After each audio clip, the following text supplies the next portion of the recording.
Welcome to the Black Entrepreneur Experience podcast. Inside the business, buzz, and brilliance of Black entrepreneurs, here is your host, Dr. Francis Arlene.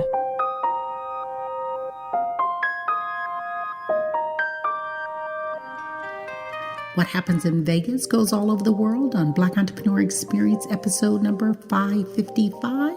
Thank you for joining us as we elevate the Black Entrepreneur Experience by interviewing CEOs, thought leaders, innovative thinkers, and Black entrepreneurs across the globe. I'm your host, Dr. Francis Arlene.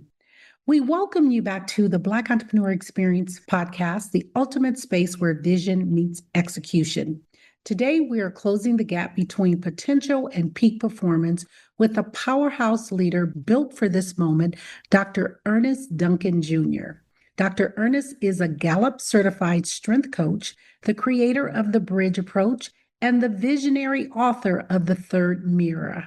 As an elite accountability coach for Black men in leadership, he specializes in helping high-impact executives and founders break through their ceiling and dominate their space. If you're ready to stop playing small, master your strength, and elevate your leadership, this is your moment. Welcome, Dr. Ernest. Thank you, Dr. Francis. Great to be here today. You're welcome. I've given our audience such a brief bio. Why don't you fill in the gaps and share with our audience what you'd like them to know about you and your business? Sure, I'll be happy to. So there's so much that I could tell you about my background and things I've experienced, but what I want to leave your audience with today is that I'm a storyteller, I'm a doctoral mentor, student mentor. I also am a real estate investor. I'm a brother, I'm an uncle, I'm a husband. So there's so many aspects to what makes up who I am, and I just wanted to share that with your audience today. Okay. I want to talk to you about, did you marry entrepreneurship or did entrepreneurship marry you? Actually, I think it was in my DNA. As I look back at my ancestors, I think about my grandparents who have their side hustles. They had their 9-to-5s and they did things outside of their 9-to-5. I think about my parents as well. And in addition to their 9-to-5s, they've had their side hustles. So I grew up in a family that really looked about just being and living up to our potential. So I think it's in my DNA. Let's jump into the book. Tell me about why did you write the book and what stood out? What was that message that you wanted to send when you wrote the book? Tell our audience about the book. In my coaching practice, I came across many instances where people were chasing their dreams, chasing their potential, and they had this image of themselves that they had to project as being perfect, as being having it all put together. But as you peel back the layers, there's what they projected, what people saw, and then the actual reality. And I found that there was a gap there. That gap really focused on connecting people together in a way that helped people elevate. And I found by telling this business parable story about 3 experiences from a composite of some of my coachees, I was able to convey the premise that community really supports Black business, and that's what we need to focus more on. When you think about business, there are so many businesses that are dominating. Talk about a business or a brand that's dominating, Dr. Ernest, that you admire and why. We have those famous brands such as Google or McDonald's, but I like to focus on individual brands. And I think about brands such as one of my heroes, one of the people that I follow is Magic Irving Johnson. And the fact that he took his talents to a level that he was able to leverage that into business. He owns several franchises. He's investors in a lot of different industries. And I found that the individual entrepreneur is what really, when I think about the American dream, is that it's coming from nothing and growing into living into your potential. And there are other entrepreneurs that I follow as well, but Magic Johnson is one of my favorites. And speaking of individuals, businesses that you follow, talk about your top two mentors, influencers, and what lessons do they teach you? One of my favorite mentors, and I've listened to his talks, and I haven't yet met him in person, but is Dr. Eric Thomas, the motivational speaker. He talks about, his humble beginnings, and his ultimate goal is to win the Nobel Peace Prize. And I think that's so aspirational. That's pushing yourself to achieve to a level that you believe in. He's one of my mentors and the late great Kobe Bryant. I'm a big fan of athletes and how they've transformed themselves. And Kobe had this, what he called the Mamba mentality. And that was just the relentless pursuit of self-improvement, resilience, and work ethic. And I think I've modeled a lot of the things that I do based on those principles as well. Dr. Ernest, I want you to have a monologue.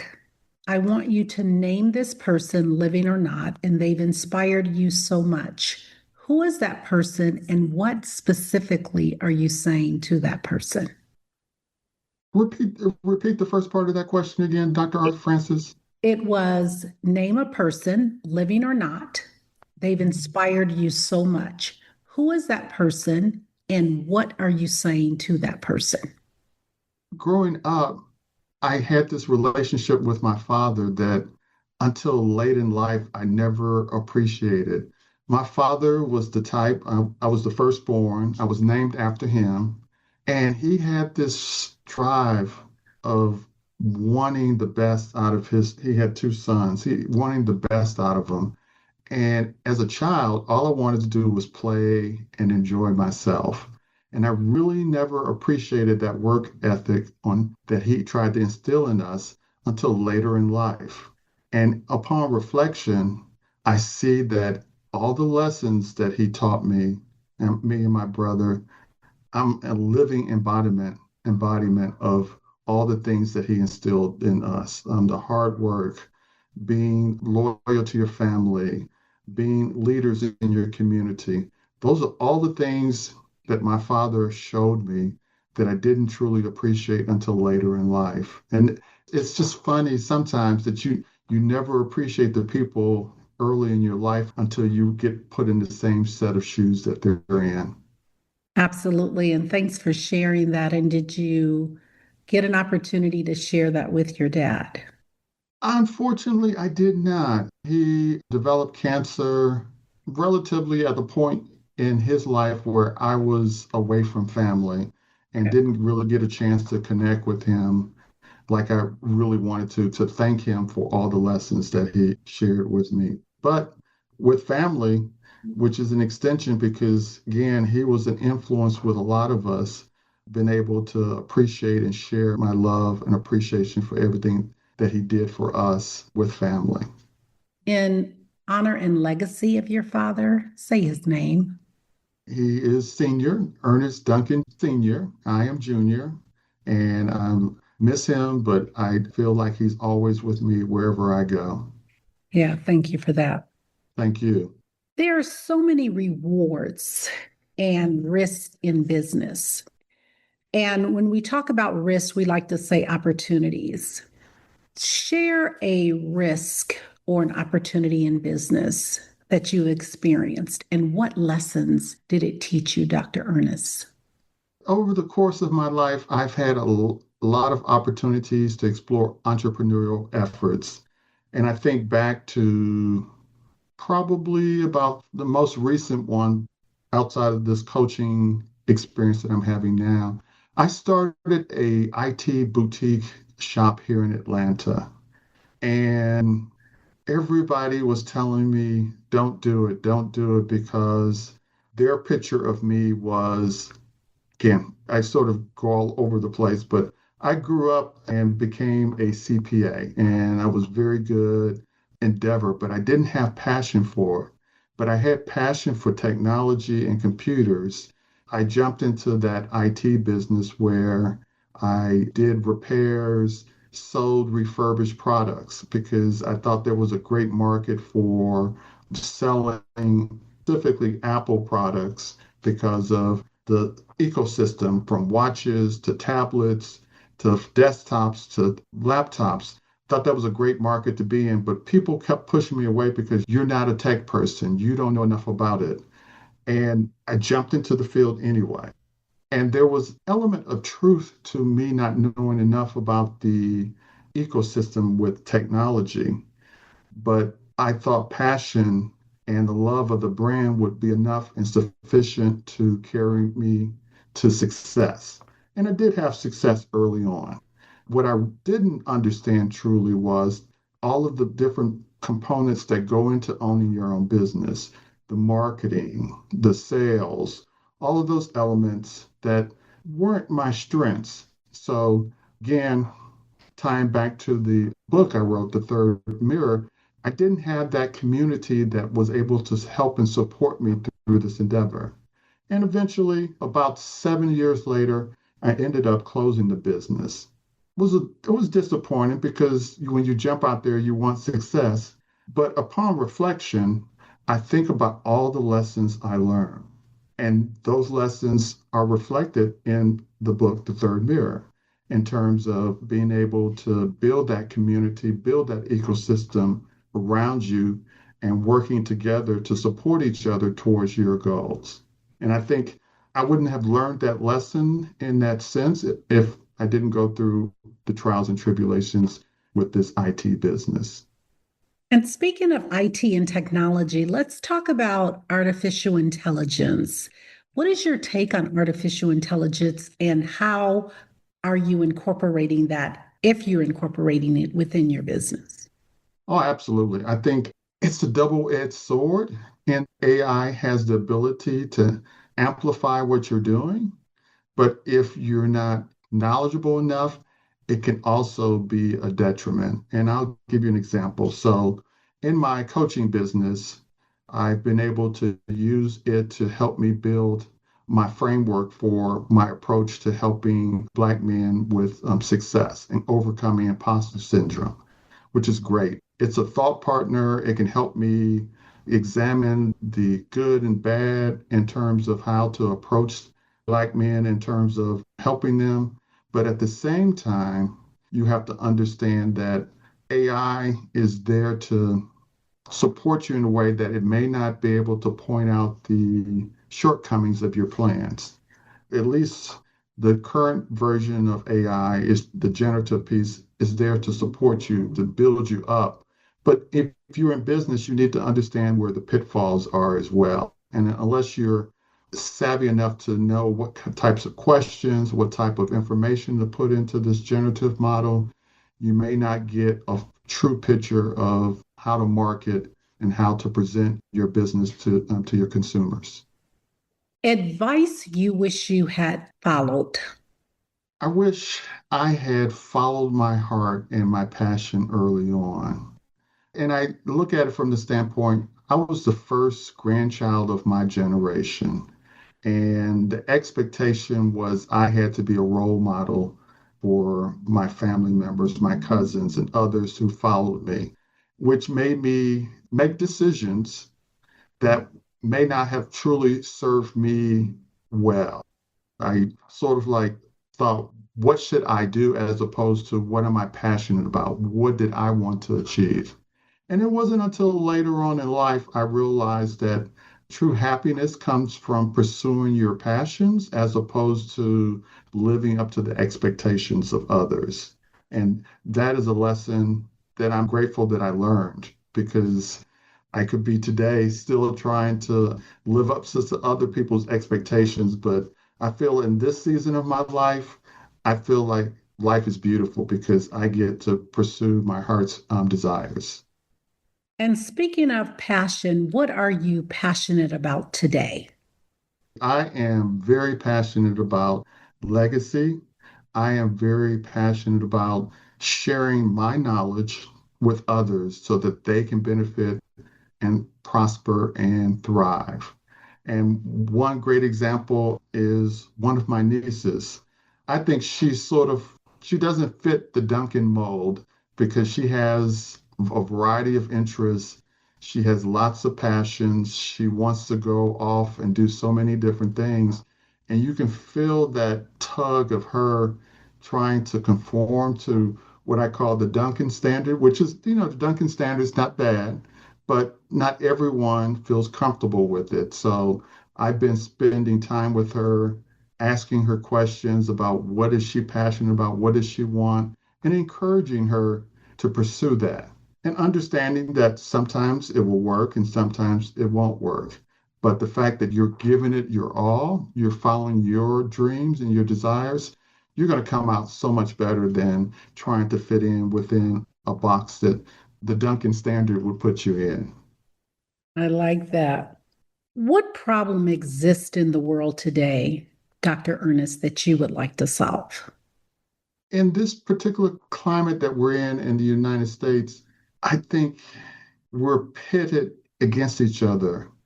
I hate to go down this, the political scene is such that the majority population is pitted against the minority population. Genders are pitted against each other. And I think there's an opportunity if we can step back and look and see how we can support and grow all of us, that we would be better off.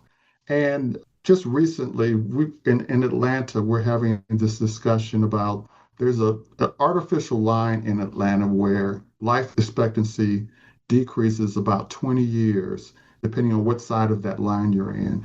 And life expectancy for most of African Americans below that line is 20 years less than north of that line. And just want to be able to support and help all of us have life expectancies that isn't drawn from a line or based on some arbitrary thought about who should thrive and who should survive in this country. Absolutely. Absolutely. Let's take a snapshot of the last 30 days. What was your biggest win? I volunteer in the community on a group of same gender loving men of African descent, and we're planning our 40th summer summit, our retreat. And I get the opportunity to be the president of this group, and watching the actual planners put that program together. It's just been filled with joy because in that process, in the 40 years ago, the AIDS crisis was ravaging the Black community. And 40 years later, we get to look and see the progress that we made and still understand that there's still more to happen. But at the same time, economic, health disparities, all of these other issues are emerging as well. And the organization I work with is called Adodi. It is doing its part in terms of helping Black men thrive in this country as we speak. So over this past 30 days, we're putting together a fabulous program that we're going to be in Philadelphia next month, and I get to see the joy on all the faces as we share and celebrate 40 years of existence. Okay, thank you for that.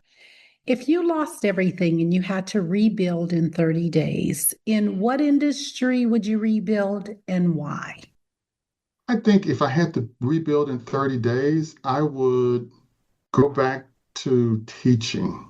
My mother was a teacher, and I saw the joy in her life from being able to help support young people.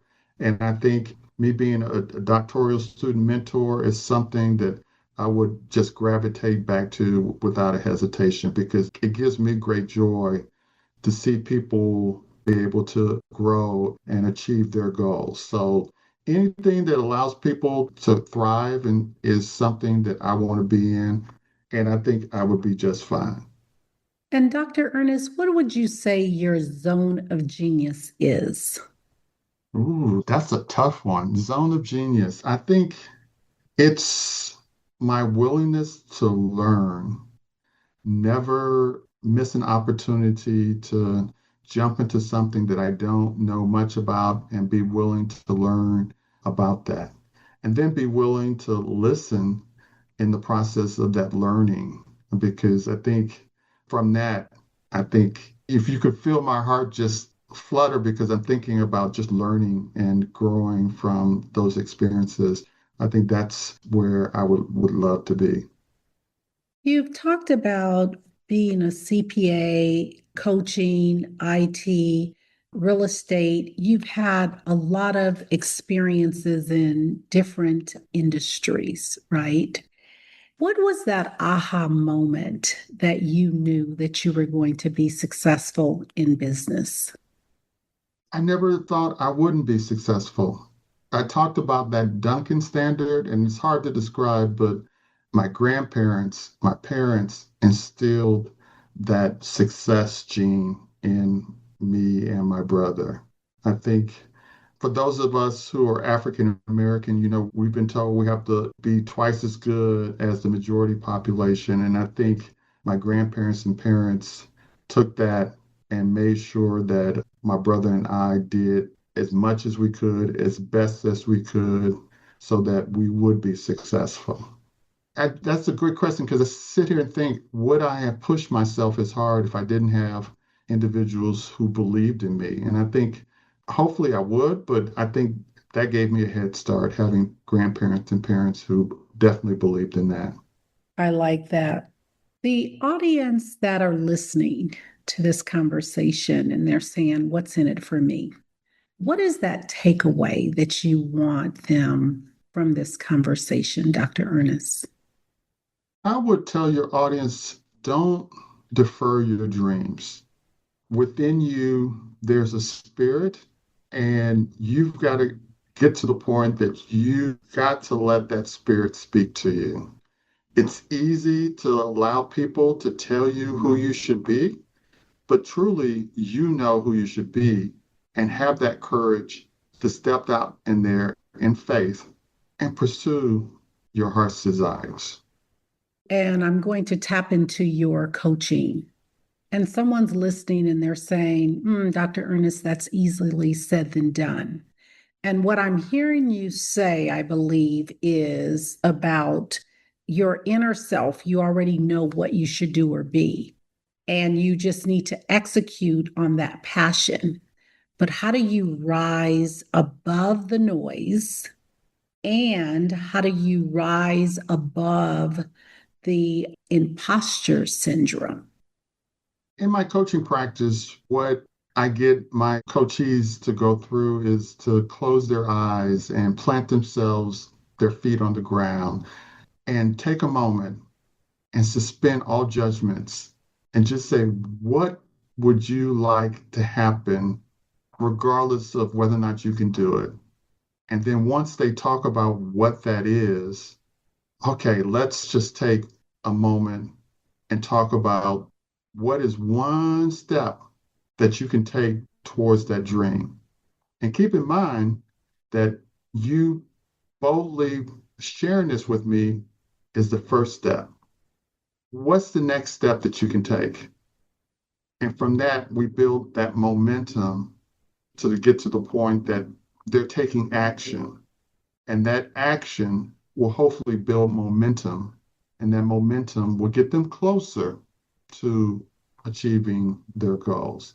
And it takes some time to get to that point, but really, I think the fear is that we dream big and don't see the steps that it takes to get there. And if we can just step back and just take small steps and build that momentum, they'll get a little bit closer and hopefully build the confidence that they can keep that progress going to get to their dream.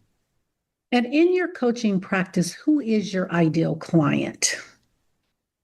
I would say my ideal client is someone who is struggling with whatever their goal, their dream is, and they recognize that they need help. Don't know quite what that help looks like, but they realize that it's something that I can't do on my own at this particular moment. And to me, it sort of ties back to the premise of the book in terms of building that community, building that accountability, helping people get that confidence in order to move forward. So someone who recognizes that they're stuck or they're not where they want to be and they're willing to get help. Okay, thank you for that. What would you say, Dr. Ernest, is your best discovery in life or business? I would say health is wealth.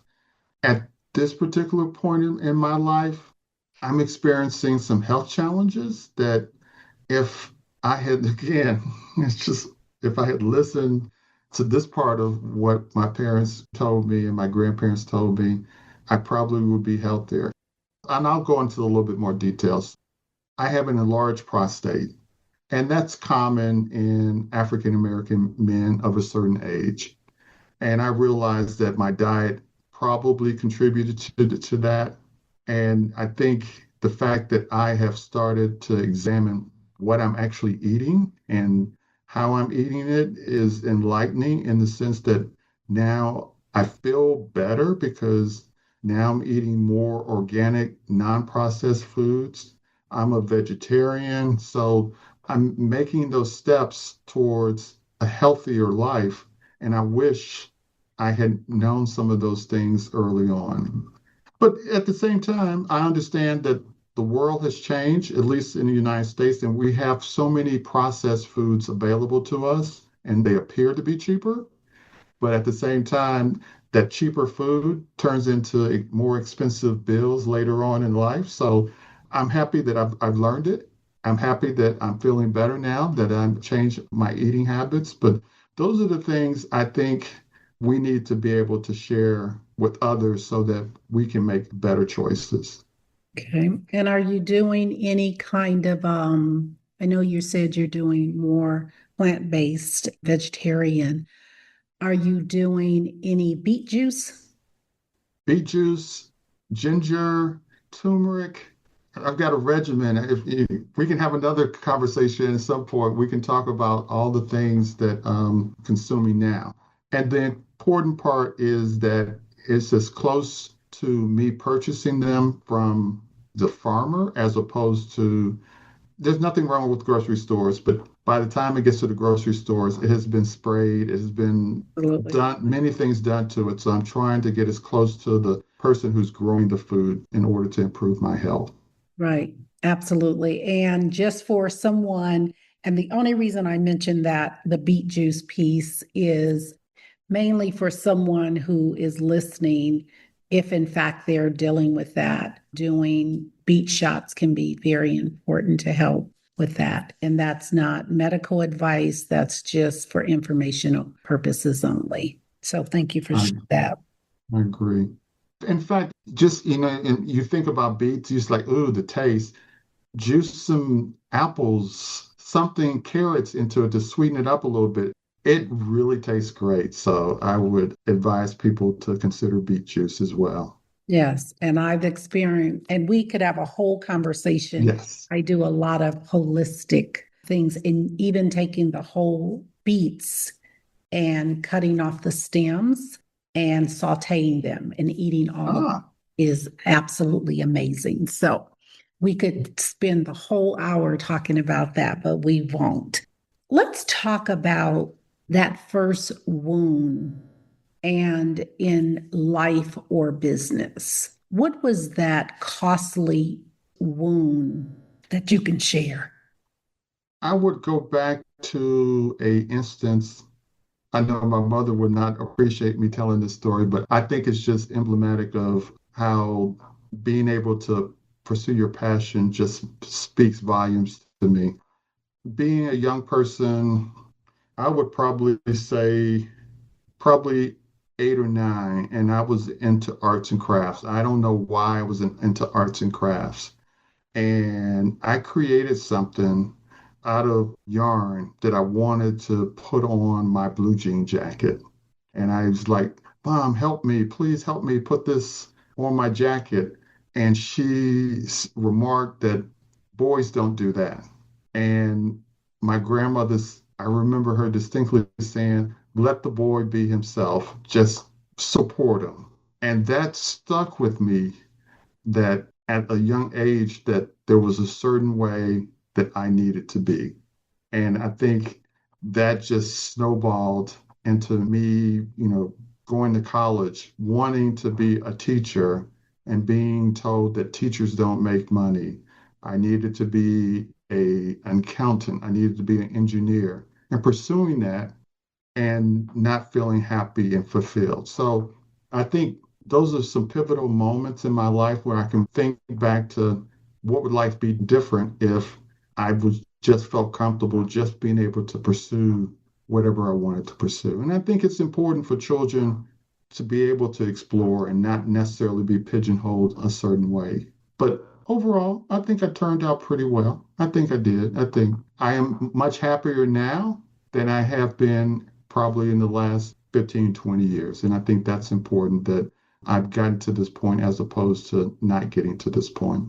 And thank you for sharing that story and being very authentic. And what my takeaway from that, Dr. Ernest, is that your passion was propelled by the pain that you experienced not being able to freely go in the direction that you wanted to go into.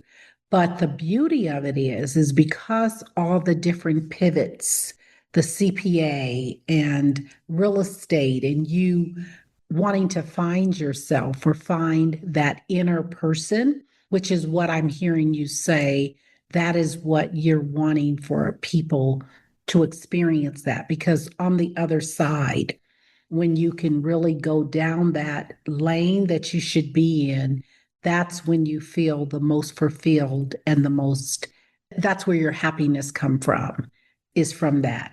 And sometimes in life, we do have to take different pivots because of historically whatever our parents or grandparents have felt.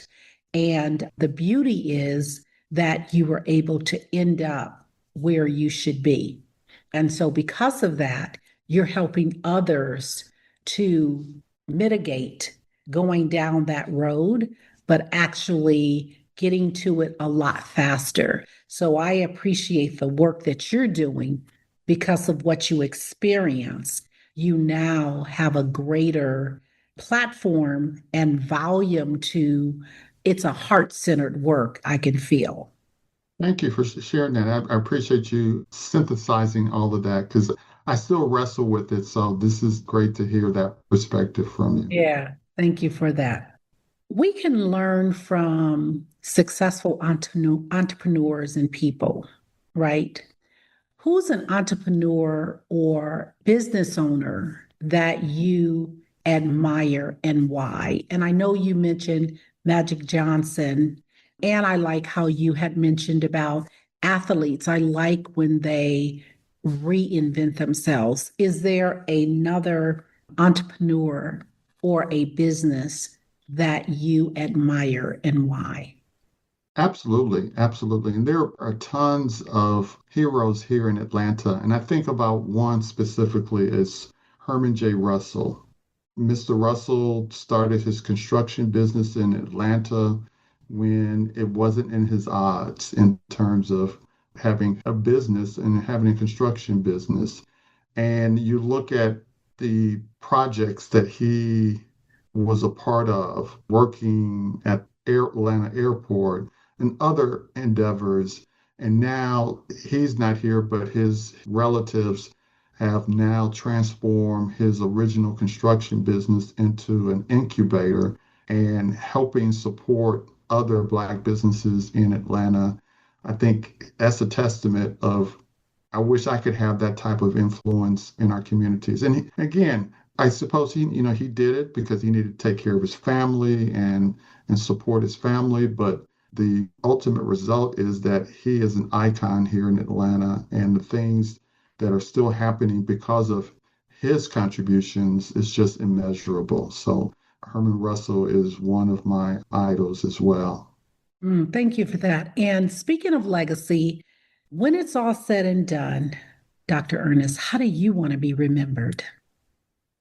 That's for me, that's hard to put into words. But if I had to sort of describe what I would want my legacy to be is that I cared enough to share, and I hope that others can emulate that by sharing their lessons, their successes, and their pains as well to help the greater good. Dr. Ernest, if you conducted this interview, what is the one question you would have asked yourself? I want you to ask the question and answer it. I probably would ask myself, why did you think it was important for you to approach Dr. Francis to share your message? And that question is loaded in the sense that I'm an introvert by nature. I get my energy from within, and my approach has always been sharing one-on-one.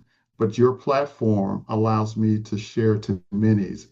And I'm puzzled by why I wanted to share this story with many. At this point in my life, I think I'm more than halfway through my life. I think it's important for there to be more positive, more encouraging voices in the spaces that people can appreciate and learn from.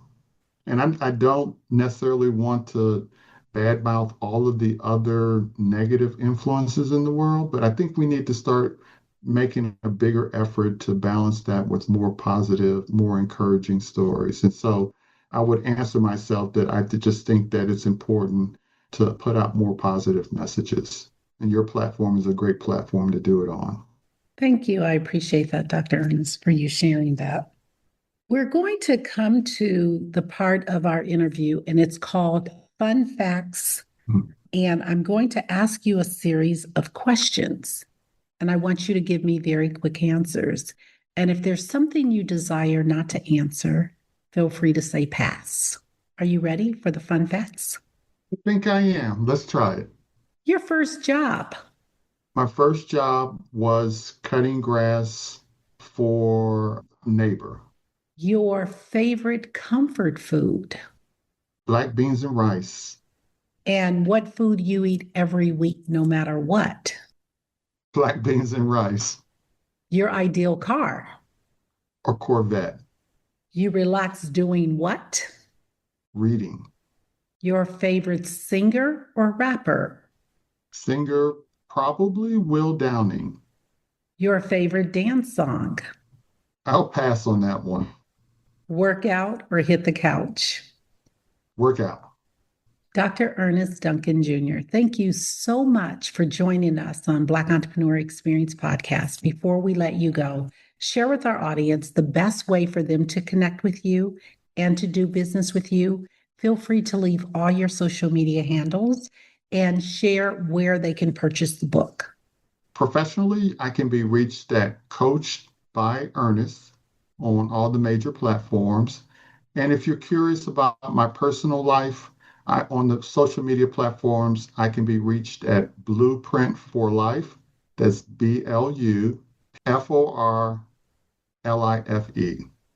Am I missing something? Is it Blueprint. Yep. BLUEPRINT for FORLIFE.com. That's it. Yes, absolutely. And then my most recent book, The Third Mirror, can be purchased at Amazon.com.